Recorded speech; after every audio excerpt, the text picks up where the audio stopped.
آج سے ملک کے مغربی علاقوں پر مغربی ہواؤں کا سلسلہ اثر انداز ہوگا، جس سے بارش کا امکان ہے۔ محکمہ موسمیات کا کہنا ہے کہ یہ سلسلہ جمعے کی دوپہر تک شمالی علاقوں میں موجود رہے گا۔ اس دوران پہاڑوں پر برف باری کی بھی پیشگوئی کی گئی ہے۔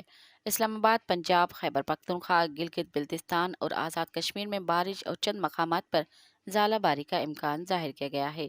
اس کے علاوہ پشاور سمیت خیبر پختونخوا کے بیشتر اضلاع میں موسم ابر آلود رہنے کا امکان ہے، جبکہ بعض مقامات پر بارش کا امکان ہے۔ محکمہ موسمیات کے مطابق صوبے کے بیشتر اضلاع میں مطلع ابر آلود رہنے کا توقع ہے، جبکہ چترال، دیڑ، سوات، کوہستان اور چارسدہ میں بارش متوقع ہے۔ مزید خبرن